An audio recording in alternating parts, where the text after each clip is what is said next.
وسعيدة بنت إبراهيم الإدرس وشريفة رقية بنت محمد الغف وحبيب محمد إنجي بن سليمان الأحدر وخصوصا فارول وخصوصا حسن بصري بن كأوي وإروان بن حسن بصري ويسري بن حسن البصري وجنيد بن سيدة وnya Haji binti Tengku Raya Ali wa Abdurrahman bin Tengku Nyabang wa Haji Muhammad Yusuf bin Jud wa Aminah binti Sarum wa Jamal bin Saleh wa Jamil arwah al-muslimin al-muslimat wal mu'minin wal mu'minat an Allah yaghfir lahum wa yarhamhum wa 'ala darajatin fil jannah wa yanfa'una bi asrarihim wa anwarihim wa 'ala min al-badi fi wa dunya wal akhirah wa ila hadratin Nabi Muhammad sallallahu alaihi wasallam.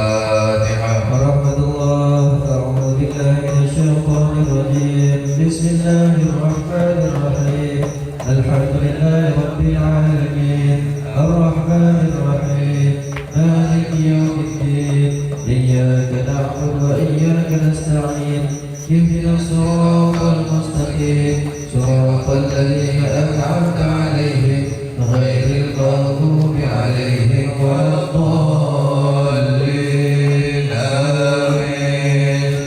بسم الله الرحمن الرحيم يا ربي صل على محمد يا ربي صل عليه وسلم يا ربي صل على محمد يا ربي صل عليه وسلم يا ربي صل على محمد يا ربي بلغه الوسيلة يا ربي صل على محمد يا ربي صل عليه وسلم يا ربي صل على محمد يا ربي خصه بالفضيلة يا ربي صل على محمد يا ربي صل عليه وسلم يا ربي صل على محمد يا ربي وارضى عن الصحابة يا ربي صل على محمد يا ربي صل عليه وسلم يا ربي صل على محمد يا ربي وارضى عن السلالة يا ربي صل على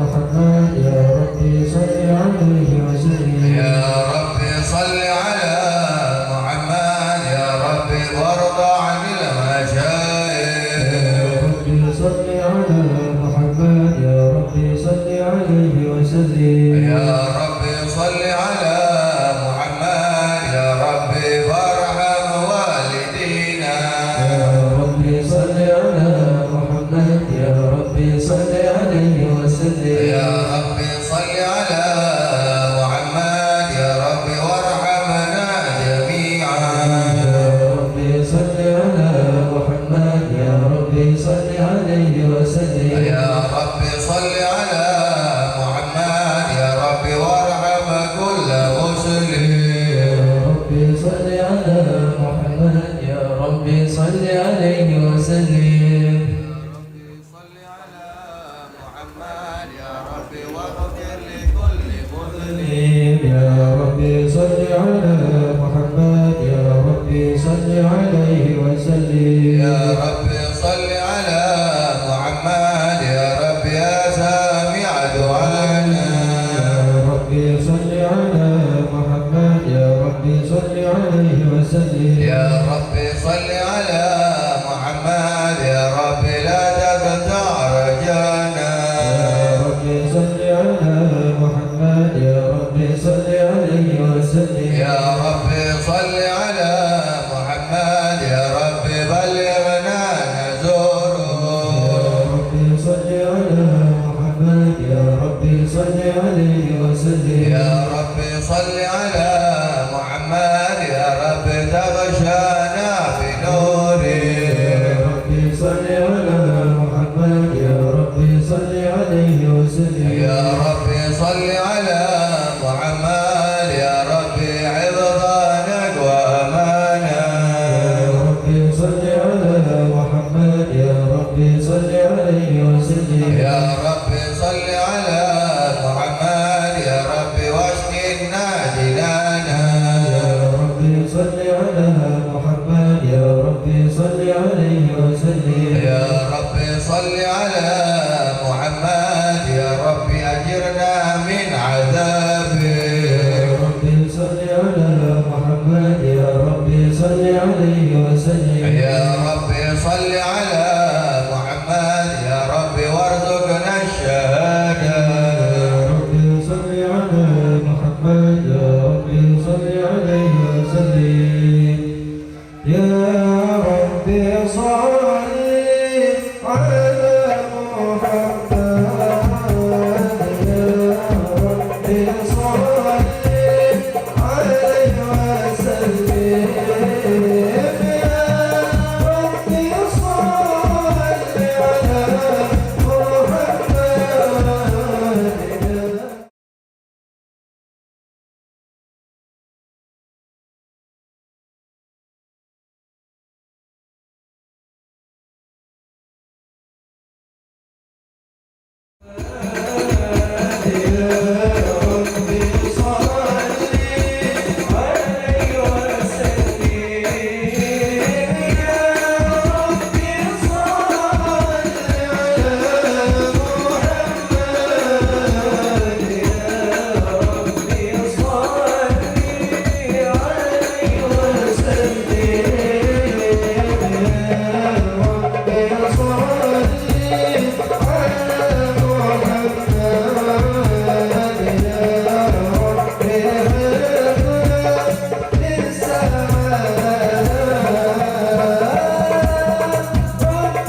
حبيبنا لك شفاعة يا رسول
بسم الله الرحمن الرحيم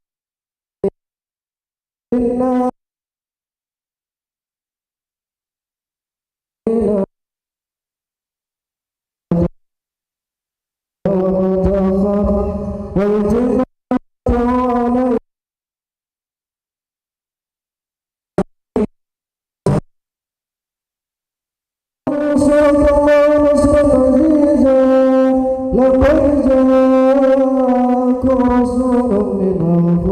عزيز عليه ما عنتم حريص عليكم بالمؤمنين رؤوف رحيم صلى الله عليه وسلم حسبي الله لا إله إلا هو عليه توكلت وهو رب العرش العظيم إن الله وملائكته يصلون على النبي يا أيها الذين آمنوا صلوا عليه وسلموا تسليما اللهم صل وسلم وبارك عليه وعلى آله بسم الله الرحمن الرحيم الحمد لله طويل الغالب الولي الطالب الباعث الوارث المانع السالم عالم الكون والبائن والزائل والزاهد يصلي الغافل والمائل والظالم والغارب والوحد والناطق والصامت والجابر والضارب يغرق بالمساك ويسكن بفضله الضالين لا إله إلا الله حكيم بديع كبير العجائب في تركيب هذه الطالب خلق مخا وعضلا وعدودا وعروقا ولحما وجلدا وشعرا وبعدنا من مختلف مترابط إن ذكر يبرد من بين السلب والتراب لا إله إلا الله وسط الخلق بساط كرمي والماء ينزل في كل ليلة من السماء الدنيا عبادي هل من مستغفر هل من تائبون إلى الله طالب حاجتي فأمين للمطالب فلو رأيت الخدام قياما على الأقدام وقد جادوا بالدموع السواكب والكوم ما بين آدم وتائب وخارج نفسي يعاتب هالك من الجنود إليه صلى الله عليه فلا يزال بالاستغفار حتى يكون بين النهار ذيول العيون فيعودون الفوز بالمطلوب وأدركوا المحبوب ولم يعود من القوم وهو خالد لا إله إلا الله سبحانه وتعالى من ملكنا ونبي محمد صلى الله عليه وسلم من نوره قبل أن يخلق آدم من الطين اللازم وعلى الفجر والأشياء وقالها يا سيد الأنبياء وأجل الأصفياء والقرآن الحبيب اللهم صل وسلم وبارك عليه وعلى آله اللهم صل وسلم وبارك عليه وعلى آله صلى الله عليه وآدم به أنيله على المراتب قيل هو نوح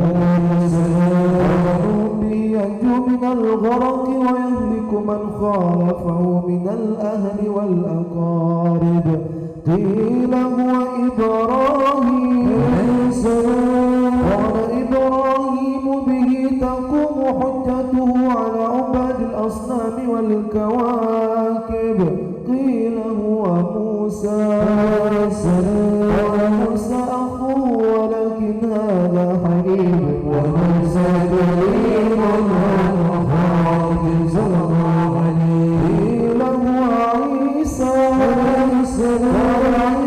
يبشر به وهو بين يدي نبوته كالحاجب قيل فمن هذا الحبيب الكريم الذي ألبسته حلة الوقار وتوجته بتجاه المهابة والاحتفال صلى الله عليه ونشرت على رأسه العصائب قال ونبي استخرته من لؤي بن غالب يموت أبوه وأمه ويكفر جده وصنع الزكيك اللهم صل وسلم وبارك عليه اللهم صل وسلم وبارك عليه وعلى آله صلى الله عليه وسلم بين يدي القيامة في ظهره علامة تزلف الغمامة تطيع السحاب يجبن ليلي الذوائب ألفي الألفي ميمي الفم نوني الحاجب سمع يسمع صغير القلم بصره إلى سبع الكتاب ولمن قبهم البعير فزال ما استكوا من المحان والنوائب آمن به الضب وسلمت عليه الأشجار وخاطبته الأحجار وحن إليه الجزء حنين هزيل صلى الله عليه تظهر بركته ما في المطاعم والمشارب قلبه لا يغفل ولا ينام ولكن للخدمة على الدوام إن أوذي يعفو ولا يعاقب وإن خُوصِم يسكت ولا يرفع إلى أشرف المراتب في رحمة لا تنبغي قبله ولا بعده لراقب في موكب من الملائكة يفوق على سائر المواكب فإذا ارتقى على الكونين وانفصل عن العالمين ووصل إلى قاب قوسين كنت النبي والمخاطب. اللهم صل وسلم وبارك على اللهم صل وسلم وبارك عليه وعلى آله وعرضه من العرش قبل أن يبرد الفرش وقد نال جميع المآرب وإذا شرفت تربة طيبة منه بأشرف القالب سعد إليه أرواح المحبين على الأقدام والمجاهد. اللهم صل وسلم وبارك عليه وعلى آله صلاة الله ما لاحت باقٍ على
سبحان من خصه صلى الله عليه وسلم بأشرف المناصب والمراتب أحمده على ما منح من المواهب وأشهد أن لا إله إلا الله وحده لا شريك له رب المشارق والمغارب وأشهد أن سيدنا محمدا عبده ورسوله المبعوث إلى سائر الأعاجم والأعارب صلى الله عليه وسلم وعلى آله وأصحابه أولي المآسي والمناقب صلاة وسلاما دائمين متلازمين يأتي قائلهما يوم القيامة غير اللهم صل وسلم وبارك على بسم الله الرحمن الرحيم. أول ما نستفتح بإيراد حديثين وردا في نبي كان قدره عظيما ونسبه كريما وصراطه مستقيما قال في حقه من لم يزل سميعا عليما إن الله وملائكته يصلون على النبي يا أيها الذين آمنوا صلوا عليه وسلموا تسليما اللهم صل وسلم وبارك عليه اللهم صل وسلم وبارك عليه وعلى آله صلى الله عليه. الحديث الأول عن بهر العلم الدافق ولسان القرآن الناطق أوحد علماء الناس سيدنا عبد الله بن سيدنا العباس رضي الله عنهما رسول الله صلى الله عليه وسلم أنه قال إن قريشا كانت نورا بين يدي الله عز وجل قبل أن يخلق آدم بألف عام يسبح الله ذلك النور وتسبح الملائكة بتسبيحه فلما خلق الله آدم أودع ذلك النور في قال صلى الله عليه وسلم فأهبطني الله عز وجل إلى الأرض في ظهر آدم الذي سبيلتي في صلب الخليل إبراهيم قذف به في النار ولم يزل الله عز وجل يمضي من الأرض الطاهرة إلى الأرحام الزكية حتى أخرجني الله من بين أبوي لم يلتقي على سفاه اللهم صل وسلم وبارك اللهم صل وسلم وبارك عليه وعلى آله صلى الله عليه وسلم. الحديث الثاني عن عطاء بن يسار عن كعب الأحبار قال علمني بالتوراة إلا سفرا كان يختمه ويدخله الصندوق فلما مات أبي فتحته فإذا فيه نبي يخرج آخر الزمان وهجرته بالمدينة وسلطانه بالشيطان يقول شعره ويتزر على سطه يكون خير الأمم يكبرون الله تعالى على كل شرف في الصلاة كصفوفهم قتال قلوبهم مصاحفهم يحمدون الله تعالى على كل شدة ورخاء ثلث يدخلون الجنة بغير حساب اللهم اجعلنا منهم وثلث يأتون بذنوبهم وخطاياهم فيغفر لهم وثلث يأتون بذنوبهم وخطايا عظام فيقول الله تعالى للملائكة اذهبوا فزنوهم فيقولون ربنا إنهم أسرفوا على أنفسهم وجعلنا أعمالهم من ذلك يشهدون أن لا إله إلا الله محمد رسول الله صلى الله عليه وسلم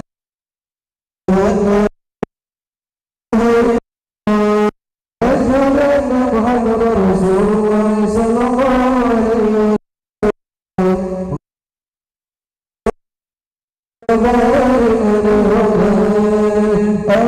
فصلى الله على زين الوجود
وسلم وبارك عليه وعلى آله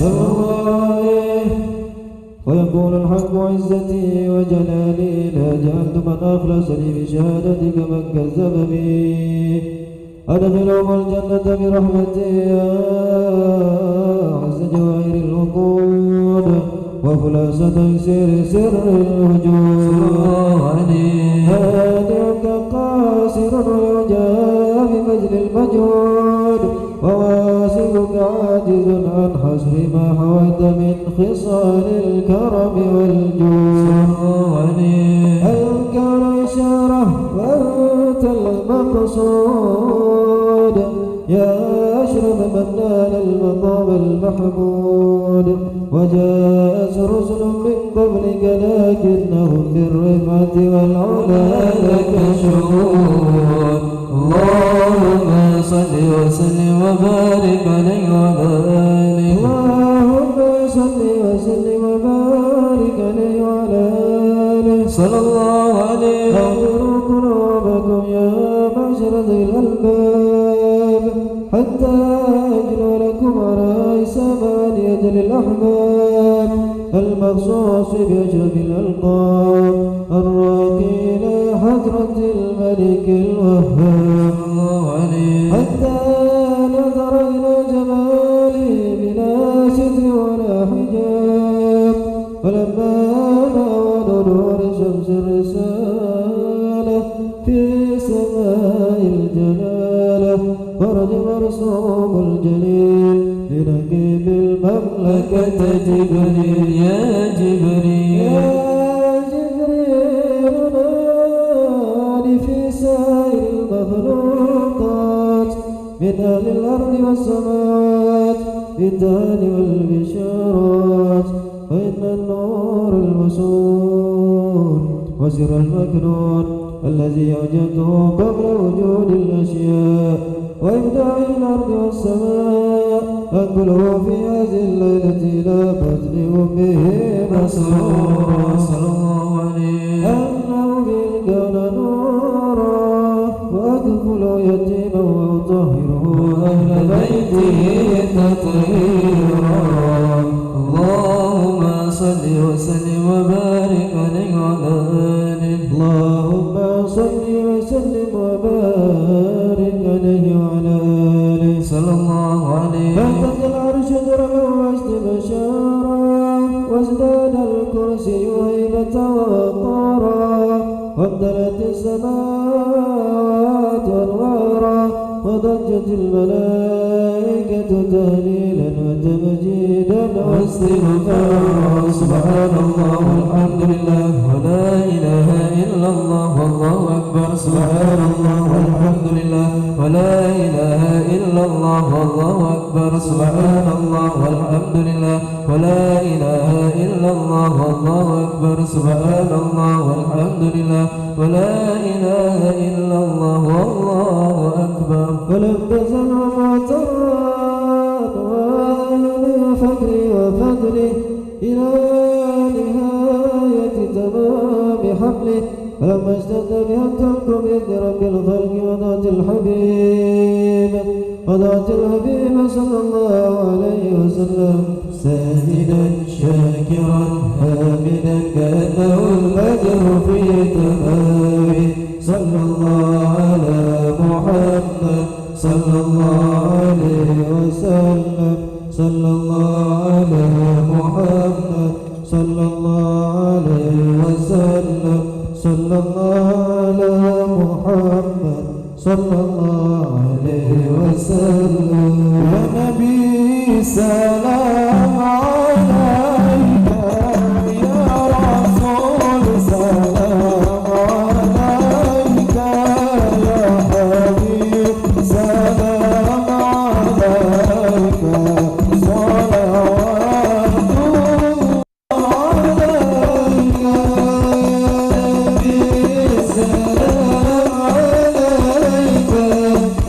عليك سلام عليك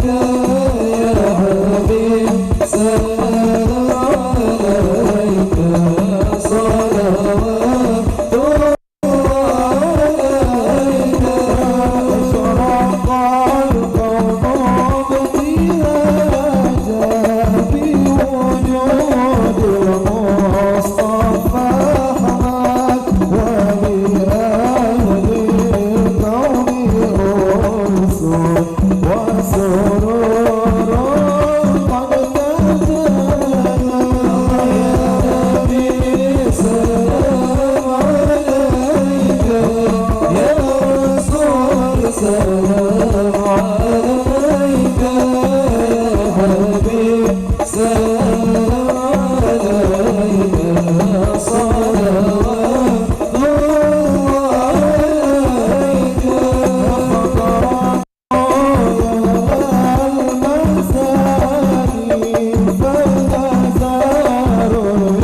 عليك واستغفر ربك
Assalamualaikum warahmatullahi wabarakatuh. Alhamdulillah akramana wa iyyakum fi hadzal majlis. Shalli musallim ala sayyidina wa maulana Muhammad sahibut taj wal mi'raj wal buraq wal alam dafi'il bala wal waba. Amma ba'd, yang kita muliakan, yang kita cintai, sahibul bait Abizar beserta keluarga, kita doakan beliau sehat walafiat, panjang umur, selalu diberkahi oleh Allah Subhanahu wa taala. Dan juga ta'zim wa ikraman kepada guru-guru kita, Tengku Ikhlas dan Tengku Busyra. Kita doakan beliau-beliau sehat walafiat, mudah rezekinya, cepat dapat jodohnya.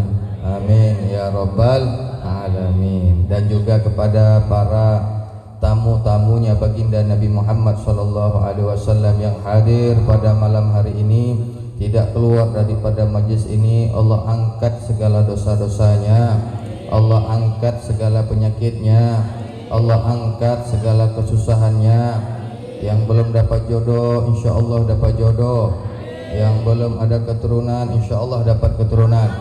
Amin amin ya rabbal alamin. Alhamdulillah, malam ini malam ke 30 daripada Maulid Nabi Sallallahu Alaihi Wasallam. Ini sudah keluar kayaknya di bulan Rabiul Tsani. Apa masih Rabiul Awal? Kita tetap semangat. Mungkin 10 hari lagi atau belasan hari lagi kita akan khatam penutupan daripada majelis Maulid Nabi Sallallahu Alaihi Wasallam. Dan sedikit daripada kita membahas pada malam hari ini tentang bagaimana makanan, tata cara makannya baginda Nabi Muhammad Sallallahu Alaihi Wasallam, dan makanan bagaimana cara makannya baginda Nabi Muhammad sallallahu alaihi wasallam, yang dimana baginda Nabi Muhammad sallallahu alaihi wasallam akal yum wa ju'ayum.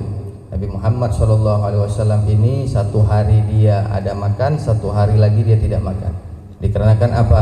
Satu hari ketika dia makan dia bersyukur kepada Allah, dan tidak ketika dia berpuasa dia mengingat Allah. Jadi Nabi Muhammad SAW diriwayatkan daripada Aisyah bahwasanya Nabi Muhammad ini perutnya tidak pernah kenyang. Jadi kenyang ini termasuk amalan daripada amalan bid'ah, sesuatu yang tidak dilakukan oleh Nabi. Nah itu dia betul, makan tidak kenyang. Nabi Muhammad berhenti sebelum kenyang. Jadi Nabi Muhammad SAW apabila ibda dalam membuka makanan ini, apa doanya? Allahumma barik lana bima razaqtana wa qina azabannar. Jadi kalau memang nggak tahu doa itu bismillah awalnya wa akhir. Karena apabila kita tidak membaca doa, maka syaitan akan buang kotoran di tempat piring makan kita. Dan cara makan baginda Nabi Muhammad SAW ini, apabila ada sahabat mengundang, ini piringnya rame-rame, piring satu, bukan piring kita bilang, tampan. Nah itu amalan sunnah. Jadi kita jangan anti, misalnya jamaah tabligh ada yang memakai makanan rame-rame satu talam 5 is, itu amaliyah Nabi SAW. Tidak boleh kita merendahkan apalagi menghinakan amaliyah daripada baginda Nabi Muhammad SAW. Jadi Nabi Muhammad makan indah sahabah rame-rame. Jadi Nabi Muhammad ini nggak pernah milih-milih. Jadi ketika diundang Nabi Muhammad SAW, sedikit hanya untuk Nabi saja diundang. Tapi begitu ya Rasulullah, aku mengundangmu makan siang di tempatku. Rasulullah berkata, ya Allah gum, yang ada di sini yo gum. Sahabat yang mengundang tersebut merasa ketakutan, oh ya Allah ini nggak cukup ini. Ya Rasulullah, aku hanya mengundangmu ya Rasulullah. Tidak apa-apa, katakan pada istrimu setelah makan ditaruh jangan ada yang sentuh. Nah ini tangan barakah, sahibul barakah. Katakan pada istrimu setelah makanan siap jangan ada yang sentuh. Pertama kali aku yang sentuh. Ya tangan sahibul barakah. Jadi begitu Nabi Muhammad, si pengundang ini, sahabat Nabi yang mengundang sudah deg-deg, sudah jantungan. Ini nggak cukup. Seperti Abizar malam ini kalau meledak ini pening mau cari di mana ini makanan ini semua. Jadi begitulah sahabat Nabi SAW ini mengundang Nabi Muhammad SAW. Nabi Muhammad undang rame yang ada di masjid, ya Allah gum. Begitu sampai rumah dipegang dengan tangan Nabi, ya Allah gum, makan. Sampai semuanya makan, makanan masih tetap seperti semula. Yadul barakah, tangan yang penuh berkah, tangan baginda Nabi Muhammad SAW. Dan dimulai Nabi Muhammad SAW ini memakan dari bukan pertengahan, dari samping-samping. Masalah gandum atau fatah mus atau pakai makanan-makanan di Arab itu dari pinggir, sikit-sikit. Kita ini makanan kalau kita satu talam itu, kalau kita mau sunnah satu talam itu 5. Nah kita makan itu nasi. Tapi makanannya itu bukan makanan becek. Kalau di Arab marak namanya. Jadi yang ditaruh di tengah-tengah ini apabila makan ini yang kering. Misalnya daging bakar apa hanit itu bahasa Arabnya. Nah jadi dia yang kering. Kalau maraknya itu di mangkok. Jadi marak ini kuahnya ini diminum, bukan ditaruh di nasi. Nah, jadi makanya kita pun begitu lihat, ini macam makanan bebek. Terakhir kita semuanya nggak mau makan seperti itu. Dan kita jijik ini semua. Padahal makan itulah yang makanan sunnahnya baginda Nabi Muhammad Sallallahu Alaihi Wasallam. Habis itu kalau makan udah seperti ini dia. Angkat kaki. Ini dijepit makannya. Jadi luas. Kalau duduk begini nggak dapat nih. Kalau duduk bersila. Jadi makannya rame-rame. Habis itu makan yang dimakan ini nggak boleh bunyi. Kalau bunyi seperti apa? seperti binatang, cip cip cip cip cip. Itu habis itu makan ini makanan Nabi Muhammad SAW, jangan diam nggak boleh, jangan diam aja dan jangan banyak kali ngomong. Itu antara dua. Orang Yahudi makan dia terlalu diem, orang Nasrani makan terlalu banyak bicara. Kita di antara kedua, kalam basit. Dan makruh hukumnya memandang wajah saudara kita yang lagi makan. Makanya kalau lagi makan jangan difoto-foto, nanti lagi nguap foto. Itu nih kita lihat anak-anak majelis ini semuanya yang lagi makan jangan difoto. Jadi kenapa? Kita lihat mulut saudara kita lagi makan aja tuh nggak enak, makruh. Karena dia lagi ngunyah-ngunyah ini. Jadi baginda Nabi Muhammad SAW ini sahibul barakah, yang dimana apabila disentuh oleh tangannya, yang susu kambing yang kering menjadi banyak susunya. Ketika hijrah Sayyidina Abu Bakar bersama Rasulullah, ketika singgah di Badui, Rasulullah minta susu. Ditanya, wahai fulan, nggak ada susu, kambingnya udah kering semua ini. Rasulullah jawab, bawa mari. Dipegang langsung dengan tangan Nabi, peras, keluar susunya. Kambing tersebut diriwayatkan hidup sampai zaman Khalifah Sayyidina Umar bin Khattab. Bekas tangannya baginda Nabi Muhammad Sallallahu Alaihi Wasallam. Dan Nabi Muhammad Sallallahu Alaihi Wasallam ini kalau makan selalu ramai-ramai. Jadi tidak pernah Nabi Muhammad makan sendiri. Tidak pernah Nabi Muhammad makan sendiri. Apabila pulang ke rumah, dia tanya kepada istrinya, wahai Aisyah, hal inda ta'am, apakah hari ini ada makan? Ditanya Nabi. Dijawab Aisyah, maafi ya Rasulullah, enggak ada makanan hari ini yang kita masak ya Rasulullah. Khalas fa ini shaimun, maka hari ini aku berpuasa. Itulah baginda Nabi Muhammad SAW. Kalau kita nggak masak bini, terus mencak-mencak. Sayyidina Anas bin Malik tidak pernah dikatakan oleh Anas begini, aku nggak pernah mendengar Rasulullah menegurku, kenapa kau buat begini, kenapa makanan yang nggak enak, kenapa ini, kenapa itu. Tidak ada pernah terjadi protes ataupun kritik terhadap makanan. Kalau dia mau dia makan, kalau dia nggak mau dia tinggalkan. Jadi tidak pernah Nabi Muhammad SAW apa yang diberikan dia makan. Kalau dia nggak suka dia tidak makan, dan dia tidak pernah menghina merendahkan apabila nggak enak, ini kurang itu. Jadi Nabi Muhammad SAW ini makan makanan sederhana. Dan juga Nabi Muhammad SAW ini kalau makan kambing, makan sesuatu itu dari perut ke atas, bukan dari perut ke bawah. Isi dalam apalagi. Nabi Muhammad kalau kambing di satu biji, Nabi Muhammad makan kambing yang dari tengah ke atas. Itulah ciri-ciri kenabian. Dari situ saja sudah dibilang ini Nabi Muhammad SAW nggak mau makan yang dari bawah, dari perut ke bawah. Jadi kaki depan aja yang Nabi Muhammad makan. Dan juga makanan yang dipegang oleh baginda Nabi Muhammad itu bertasbih. Setiap makanan yang dipegang oleh Nabi SAW itu bertasbih. Riwayat daripada Bukhari dari hadis Ibni Mas'ud bahwasanya kunna na'kulu ma'an Nabi SAW ta'am wa nahnu nasma'u tasbihu ta'am. Ibni Mas'ud mendengar tasbihu ta'am. Tasbihnya makanan ini bertasbih, dia dengar langsung. Begitu juga Nabi Muhammad SAW.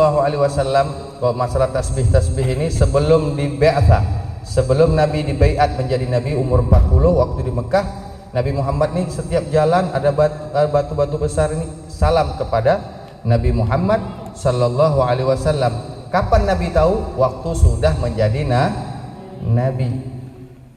Jadi sahibul barakah, kalau mau kita dekat dengan sahibul barakah, maka perbanyak sholawat, yang insya Allah barakah itu akan datang ke kita, akan diberikan oleh Allah Subhanahu Wa Taala. Semoga dengan perkumpulan pada malam hari ini Allah segabulkan hajat-hajat kita ini yang susah semua permasalahan Allah angkat semuanya permasalahan kita. Yang banyak utang insya Allah habis utangnya. Dengan berkat Maulid Nabi sallallahu alaihi wasallam dimudahkan semua urusan kita. Amin amin ya rabbal alamin. Doa. Bacut. Tausiah aja. Tausiah aja. Masih jam berapa nih? Hah? Siap doa. Yang mana? Hadis 2 ya. Jid. Itu hadisan nih. Assalamualaikum warahmatullahi wabarakatuh. Alhamdulillahilladzi asyrafana fi hadzal lail bi barakati Nabi Muhammad sallallahu alaihi wasallam wa nusalli wa nusallimu ala Rasulillah wa ala alihi wa sahbihi wa man tabi'ahu wa man walah. Ta'zimul ikraman pada ahli bait keluarga sahibul maulid, terutama sekali yang sangat mulia habibana kita, pada guru kita dan Ibu Busyra, pada tuan-tuan guru yang lain yang tidak dapat saya sebutkan satu persatu tanpa mengurangi rasa hormat saya, kepada seluruh hadirin wal hadirat sidang jemaah maulid yang Allah muliakan. Dalam risalah dalam kitab Maulid Ad-Diba' yang kita sering bacakan, yang kita selalu baca tiap malam, ada sebuah hadis, Al-Hadithu Tsani an Atha' ibn Yasar. Hadis yang kedua ini diriwayatkan daripada Atha' bin Yasar daripada Ka'ab Al-Ahbar. Beliau berkata, qala 'allamani Abi Taurah. Aku diajari oleh ayahku kitab Taurat. Semua kitab Taurat ayahku mengajari kepadaku. Illa sifra wahid, kecuali satu lembar kertas yang tidak diajarkan oleh ayahku kepadaku. Maka aku heran. Kana yakhtimuhu wa yudkhiluhu sunduq. Beliau menyimpannya kertas itu, satu lembar itu di dalam peti. Falamma mata abi fatahtuhu, maka di saat ayahku meninggal dunia, aku membuka peti itu dan mengambil suratan itu. Ternyata faidat, pada ketika aku melihat lembaran itu, fihi nabiyyu yakhruju akhiraz zaman. Di dalam kertas Taurat itu tertulis, di satu zaman akan keluar seorang nabi. Mauliduhu bi Makkah, beliau lahirnya di Makkah. Wa hijratuhu bil Madinah, beliau hijrah ke negeri Madinah.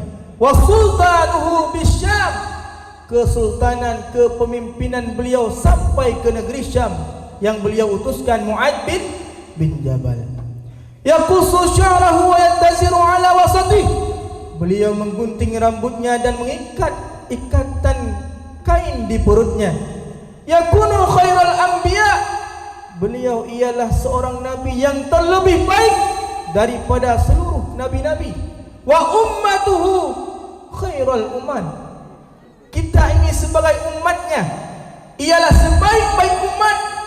Tak ada umat lain yang paling baik kecuali umat nabinya Muhammad sallallahu alaihi wasallam. Maka kita sebagai umat sangat merasa bersyukur, sangat merasa gembira karena menjadi umatnya Nabi Muhammad. Nabi Musa saja sangat menginginkan jadi umatnya Nabi Muhammad. Nabi Adam saja sangat menginginkan menjadi umatnya Nabi Muhammad. Tapi kita bahasa Acehnya bobohro. Padahal kita tahu kita ini umat paling baik, tapi ada bobohro. Maka yukabbiruna Allah Ta'ala ala kulli syarafin, mereka mentakbirkan, membesar-besarkan nama Tuhannya. Umat Nabi Muhammad yukabbiruna Allah Ta'ala ala kulli syarafin, di atas tiap-tiap ketinggian. Yasuffuna fi salati kasufufihim fil qital, mereka mendirikan solat sebagaimana saf-saf solat itu sebagaimana saf peperangan mereka. Qulubuhum masahifuhum yahmaduna Allah Ta'ala ala kulli syiddati wa raqa, mereka yang memuji Allah dalam kesusahan dan kelaparan. Ini sahabat walaupun mereka lapar, walaupun beliau lapar, walaupun beliau kesusahan, tapi tidak pernah putus di ucapan beliau-beliau para sahabat. Iman para sahabat sangat kuat. Tidak ada sahabat yang fasik. Sahabat semua adil. Ada golongan-golongan yang mengatakan sahabat-sahabat Nabi yang merebut kekuasaan Sayyidina Ali, itu namanya Syiah. Maka kita harus memperhatikan Ahlus Sunnah wal Jamaah mencintai sahabat dan sangat mencintai ahli bait. Khawarij mencintai sahabat tapi menafikan ahli bait. Syiah mencintai ahli bait tapi menafikan para sahabat. Na'udzubillah thumma na'udzubillah. Maka dibagikan umat Nabi Muhammad ini menjadi 3 golongan. Thuluthu yadkhulunal jannata bighairi hisab. Ada 1 golongan daripada 3 golongan itu, mereka masuk surga tanpa hisab. Allahumma ja'alna minhum. Ya Allah, jadikan kami sebahagian daripada golongan yang masuk ke syurga tanpa hisab. Amin ya rabbal alamin. Wa thuluthu yatuna bi dzunubihim wa khatayahum fayaghfaru lahum. Ada 1 golongan yang kedua, mereka mendatang dengan segala dosa-dosa mereka di hadapan Allah, segala kesalahan-kesalahan mereka di depan Allah. Fayaghfaru lahum, tapi Allah mengampuni dosa mereka. Tapi yang ketiga sangat disayangkan. Wa thuluthu ya'tuna bi dzunubi wa khataaya 'idham. Mereka menghadap Allah dengan dosa yang sangat besar. Fa yaqulullahu ta'ala lil malaikah, wahai malaikat, idhabu, pergilah kalian, fazinu, timbanglah kalian akan mereka. Fa yaquluna rabbana wajadnahum asrafu ala anfusihim. Ya Allah, mereka hamba yang datang kepada Engkau, hamba yang membawa dosa-dosa yang besar. Mereka telah menghinakan diri mereka sendiri oleh perbuatan mereka sendiri. Wajadna a'malahum, dan kami lihat ya Allah, kami perdapatkan ya Allah, a'malahum, perbuatan-perbuatan mereka itu sangat banyak dosa, bagai tamsilannya dosa sebesar gunung. Ghaira annahum yashhadu an la ilaha illallah wa anna Muhammadar Rasulullah sallallahu alaihi wasallam. Ini kelebihannya umat Nabi Muhammad. Di saat kita di hari akhirat, kita menghadap Allah, tidak ada amalan satupun yang paling baik, tapi kita hanya bisa mengucapkan pada satu saat kita hidup di dunia, la ilaha illallah Muhammadur Rasulullah, masuk surga. Tapi dibakar dulu, kangoh, baru masuk surga. Maka kita harus bergembira, dan kiranya kita harus mendekatkan diri kepada orang dalam, biar kita mudah di hari akhirat. Siapa orang dalam? Nabi Muhammad sallallahu alaihi wasallam. Jadi hanya sedikit yang dapat saya sampaikan, lebih dan kurang mohon maaf. Billahi taufiq wa hidayah. Assalamualaikum warahmatullahi wabarakatuh. A'udzu billahi minasy syaithanir rajim. Bismillahirrahmanirrahim. Alhamdulillahi rabbil alamin. Allahumma salli wa sallim wa barik ala sayyidina Muhammad wa ala alihi wa sahbihi ajma'in. Ja'alana Allah wa iyyakum mimman yastawjibu syafa'atahu wa yarju min Allah rahmatahu wa ra'fatahu. Allahumma bihurmati hadha an-nabiyil karim wa alihi wa ashabihi as-salikin ala manhajihi al-qawim. Ij'alna min khiyari ummatihi واسترنا بذيل حرمته واحشرنا غدا في زمرته واستعمل ألسنتنا في مدحه ونصرته وأحينا متمسكين بسنته وطاعته وأمسنا اللهم على حبه وجماعته. اللهم أدخلنا معه الجنة فإنه أول من يدخلها وأنزلنا معه في قصورها فإنه أول من ينزل وارحمنا يوم يشفع للخلائق فترحمها. اللهم ارزقنا زيارته في كل سنة ولا تجعلنا من الغافلين عنه عنك ولا عنه قد رزنا. اللهم لا تجعل في مجلسنا هذا أحدا إلا غسلت بماء التوبة ذنوبه وسترت برداء المغفرة عيوبه. اللهم إنه كان معنا في السنة الماضية إخوان رحمهم الله منعهم القضاء عن الوصول إلى مثلها، فلا تحرمهم ثواب هذه الساعة وفضلها. اللهم ارحمنا إذا صرنا من أصحاب القبور، ووفقنا لعمل صالح يبقى سلام على ممر الدهور. اللهم اجعلنا لآلائك ذاكرين ولنعمائك شاكرين وليوم لقائك من الذاكرين، وأحينا بطاعتك مشغولين، وإذا توفيتنا فتوفنا غير مفتونين ولا مخذول، واختم لنا منك بخير أجمعين. اللهم اغفنا شر الظالمين، اللهم اغفنا شر الظالمين، اللهم اغفنا شر الظالمين، واجعلنا من فتنة هذه الدنيا سالمين. اللهم اجعل هذا الرسول الكريم لنا شفيعا، وارزقنا به يوم القيامة مقاما رفيعا. اللهم اسقنا من حوض نبيك محمد صلى الله عليه وسلم شربة هنيئة مريئة لا نظمأ بعدها أبدا، واحشرنا تحت لوائه غدا. اللهم اغفر لنا به ولآبائنا ولأمهاتنا ولمشايخنا ولمعلمينا وذوي الحقوق علينا، ولمن أجرى هذا الخير في هذه الساعة، ولجميع المؤمنين والمؤمنات والمسلمين والمسلمات الأحياء منهم والأموات، إنك قريب مجيب الدعوات وقاضي الحاجات وقاضي الحاجات وقاضي الحاجات وغافر الذنوب والخطيئات يا أرحم الراحمين يا أرحم الراحمين يا أرحم الراحمين. وصلى الله على سيدنا محمد وعلى آله وصحبه وسلم. سبحان ربك رب العزة عما يصفون وسلام على المرسلين والحمد لله رب العالمين. الفاتحة. ورحمة الله. أعوذ بالله من الشيطان الرجيم. بسم الله الرحمن الرحيم.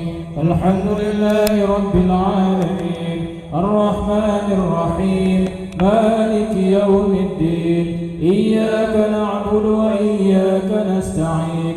اهدنا الصراط المستقيم صراط الذين أنعمت عليهم غير المغضوب عليهم ولا الضالين. آمين. Pengumuman Maulid Arba'in malam besok di kediaman Khairil Azli, alamat Matang Selimeng, Lorong SD Impres. Sekali lagi, jadwal Arba'in malam besok di kediaman Khairil Azli, alamat Matang Selimeng, Lorong SD Impres. Yang terima kasih. Salatullah salamullah ala taha rasulillah. Salatullah salamullah ala yasir habibillah. Salatullah salamullah ala taha rasulillah. Salatullah salamullah ala yasir حبيب الله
Thank